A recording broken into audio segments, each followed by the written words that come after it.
Olá, mulheres de joelhos, graça e paz. Tinha a Reis com vocês aqui mais um dia para a gente compartilhar mais um capítulo do livro de Romanos. Mas antes de qualquer coisa, vamos orar.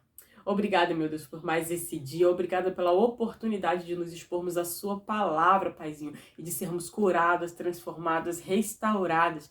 Obrigada pela tua misericórdia que se renovou por nós mais essa manhã. Obrigada por esse amor, obrigada por essa graça que nós não merecíamos, mas o Senhor derramou sobre nós. Obrigada, Senhor. Receba a nossa gratidão, receba a nossa adoração nesse dia. É o que nós te pedimos. Abra o nosso entendimento, Paizinho, nos dê discernimento acerca da tua palavra. Em nome de Jesus. Amém. E graças a Deus. Amém? Hoje nós vamos falar a respeito do capítulo 11 do livro de Romanos. E aqui a gente vai tratar um pouco a respeito do futuro de Israel. Então, vem comigo para mais um capítulo de Romanos. Hoje, Romanos, capítulo 11. E aqui nós vamos dar seguimento à leitura. E aqui Paulo segue fazendo perguntas e dando respostas, né? Porque a palavra do Senhor ela é resposta para todas as coisas. Então, vem comigo. Então eu pergunto, será que Deus rejeitou o seu povo? De modo nenhum.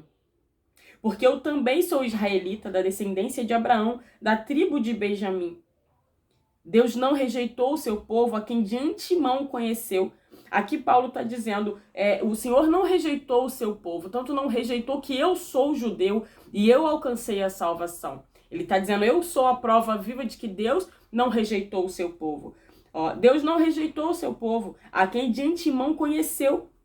Ou vocês não sabem o que a Escritura diz a respeito de Elias, como pediu com insistência diante de Deus contra Israel, dizendo, Senhor, mataram os teus profetas, derrubaram os teus altares, sou o único que sobrou e procuram tirar minha vida. Mas qual foi a resposta divina? Foi essa. Reservei para mim 7.000 homens que não dobraram os joelhos diante de Baal. Assim também, nos dias de hoje, sobrevive um remanescente, segundo a eleição da graça. E se é pela graça, já não é pelas obras. Do contrário, a graça já não é graça. Que diremos então? O que Israel buscava, isso não alcançou, mas a eleição conseguiu isso. Os demais foram endurecidos, como está escrito. Deus lhes deu um espírito de profundo sono, olhos para não ver e ouvidos para não ouvir até o dia de hoje. E Davi disse que a mesa dele se transforma em laço e armadilha, em tropeço e punição, que os olhos deles se escureçam, para que não vejam e fiquem para sempre encurvadas as suas costas. Então eu pergunto, será que eles tropeçaram para que caíssem? De modo nenhum. Mas pela transgressão deles, a salvação chegou aos gentios, para fazer com que os judeus ficassem com ciúmes. Ora, se a transgressão deles resultou em riqueza para o mundo, e a diminuição deles resultou em riqueza para os gentios, quanto mais a plenitude deles. Dirige-me a vocês que são gentios, visto que eu sou apóstolo dos gentios, glorifico o meu ministério, para ver que se de algum modo posso fazer com que o meu povo, com que os do meu povo fiquem com ciúmes, e alguns deles se salvem. Olha que coisa linda que Paulo está falando, olha só. Dirijo-me a vocês que são gentios, a nós, né, que somos gentios, visto que sou apóstolo dos gentios. Glorifico o meu ministério para ver se de algum modo posso fazer com que o meu povo, com que os do meu povo, Paulo está falando, para ver se de alguma forma aqueles que são do meu povo possam ficar com ciúmes. Mas não é um ciúme de uma forma ruim, de uma forma que eles também queiram aquilo. Olha só, que eles fiquem com ciúme e alguns deles se salvem.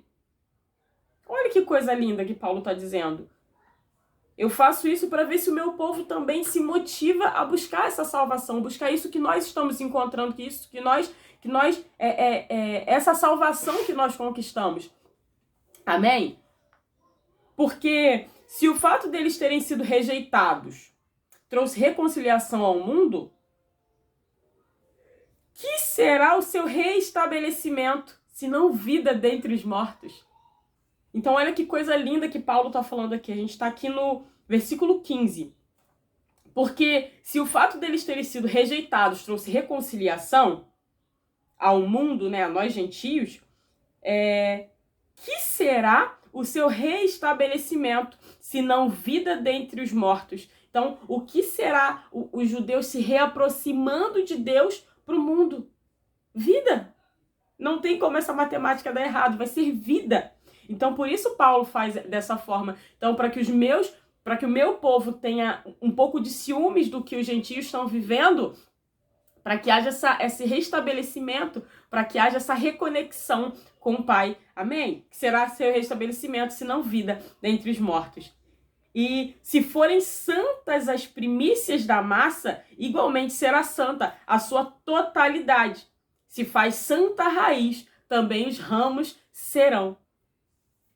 Se, porém, algum dos ramos foram quebrados, e você, sendo oliveira brava, for enxertado no meio deles, e se tornou participante da raiz e da seiva da oliveira, não se glorie contra os ramos. Né? Fala a respeito daqueles ramos que foram retirados. Não se glorie em cima disso. Mas, se você se gloriar, lembre que não é você que sustenta a raiz. Mas é a raiz que sustenta você. Então, que nós não nos esqueçamos que nós somos ramos enxertados na vida. Então você dirá: alguns ramos foram quebrados para que eu fosse enxertado. Correto. Eles foram quebrados por causa da incredulidade. Mas você continua firme mediante a fé. Não fique orgulhoso, mas tema.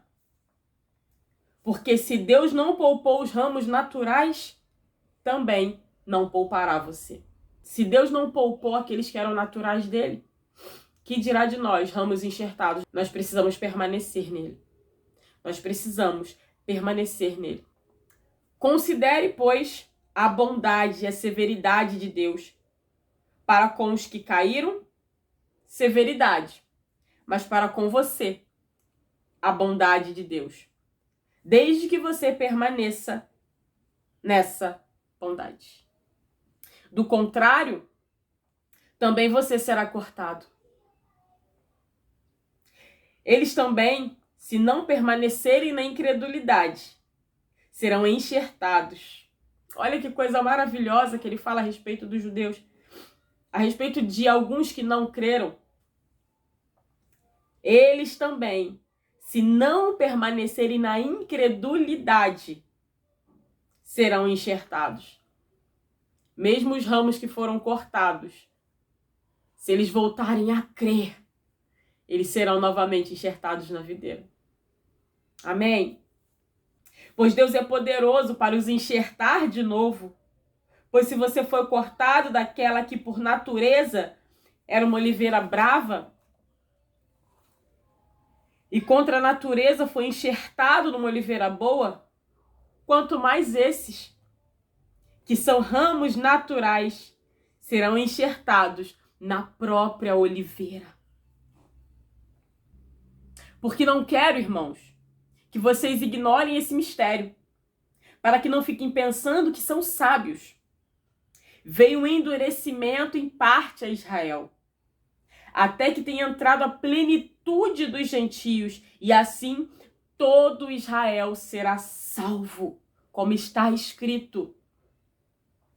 O libertador virá de Sião e a afastará de Jacó a impiedade. Esta é a minha aliança com eles, quando eu tirar os seus pecados. Quanto ao evangelho, eles serão inimigos por causa de vocês. Mas quanto à eleição, amados por causa dos patriarcas. Porque os dons e a vocação de Deus são irrevogáveis. Os dons e a vocação de Deus são irrevogáveis. Porque assim como no passado vocês foram desobedientes a Deus, mas agora alcançaram misericórdia à vista da desobediência deles. Assim também, estes agora foram desobedientes, para que também eles alcancem misericórdia à vista da que foi concedida a vocês. Porque Deus encerrou todos na desobediência, a fim de mostrar a sua misericórdia a todos. A salvação do Senhor é para todos nós. Judeus e gentios. Mas nós precisamos crer. Nós não podemos nos vangloriar por termos sido enxertados e alguns terem sido cortados. Mas nós precisamos louvar o nome do Senhor e permanecer crendo que esses que foram cortados voltarão a crer e serão novamente enxertados nessa oliveira em nome de Jesus. Em nome de Jesus. Aqui a palavra vai dizer, olha só no versículo 25. Porque não quero, irmãos, que vocês ignorem esse mistério para que não fiquem pensando que são sábios. Veio o endurecimento em parte a Israel, até que tenha entrado a plenitude dos gentios. Esse endurecimento em parte a Israel é para que nós, gentios, sejamos todos alcançados aqui, ó, até que tenha entrado a plenitude dos gentios. E assim, todo Israel será salvo, como está escrito. Amém? Aqui, a partir do versículo 33, olha o que Paulo vem dizendo. Ó profundidade da riqueza, tanto da sabedoria como do conhecimento de Deus. Quão inexplicáveis são os seus juízos e quão insondáveis são os seus caminhos. Pois quem conheceu a mente do Senhor? Ou quem foi o seu conselheiro? Ou quem primeiro deu alguma coisa a Deus para que isso lhe seja restituído? O que nós fizemos por Deus, o que nós fizemos para Deus, o que nós fizemos? Quem conhece a mente dele? Ele é incomparável, insondável, ele é Deus. Ele não existe, ele é. E a gente entender isso é tão revelador. Chegar ao entendimento de que Deus é. Antes de qualquer coisa, ele é. Antes de mim, antes de você, antes de qualquer problema, antes de qualquer adversidade, ele é. Ele é. E não há nada nem ninguém que se compare a ele. Aqui a gente encerra o capítulo 11, aqui no versículo 36. Porque dele, por meio dele e para ele, são todas as coisas. A ele seja a glória para sempre. Tem um louvor, né, que é esse versículo. Porque dele, por meio dele, para ele, são todas as coisas. Te convido a cantarolar isso ao longo do seu dia. A palavra dele. Louve a palavra do Senhor. Louve, louve. Engrandeça o nome santo dele. E entenda que a tua existência, a minha existência, é para ele. É para ele. Entenda que todas as vezes que nós nos sentimos desconexos, nos sentimos perdidos em algum ambiente, é porque nós não estamos fazendo para ele. Porque quando nós estamos fazendo para ele, nós encontramos... É um pouco antagônico, mas nós encontramos conforto no desconforto. Viver para Deus é isso. É não ficar na minha vontade, não fazer a minha vontade, não fazer o que eu gosto, o que eu quero, não. É fazer o que ele me chama para fazer e me sentir confortável em meio ao desconforto. É me sentir em paz em meio à guerra. E entender isso, que é tudo por ele, para ele, por meio dele. É isso que gera paz dentro de nós. Porque nós estamos vivendo para louvar e engrandecer o nome dele. E essa é a minha oração nesse dia, que você possa viver nele, por ele e para ele, em nome de Jesus. Em nome de Jesus. Tira um tempo ao longo do seu dia para engrandecer o nome dele. Nós temos 24 horas no nosso dia. E muitas das vezes nós passamos essas 24 horas sem exaltar o nome do Senhor. Muitas das vezes nós passamos reclamando, resmungando, igual a mulher rixosa, igual uma goteira, pingando, pingando, pingando, pingando o dia inteiro, sem exaltar o nome do Senhor. Então, quando a reclamação vier na ponta da tua língua, se lembra do versículo 36. Romanos 11, versículo 36. Porque dele, por meio dele e para ele, são todas as coisas. Você não quer entregar reclamação para Deus o dia inteiro. Entrega louvor para ele. Eu sei que tem dias que são mais difíceis. Eu sei que tem dias que são desafiadores. Mas honra o nome do Senhor. Obedeça. Não queira ser o ramo cortado. Pelo contrário, seja o ramo que permanece, para que outros ramos venham e sejam enxertados também nessa oliveira. Em nome de Jesus, amém? Um beijo no seu coração e até o próximo.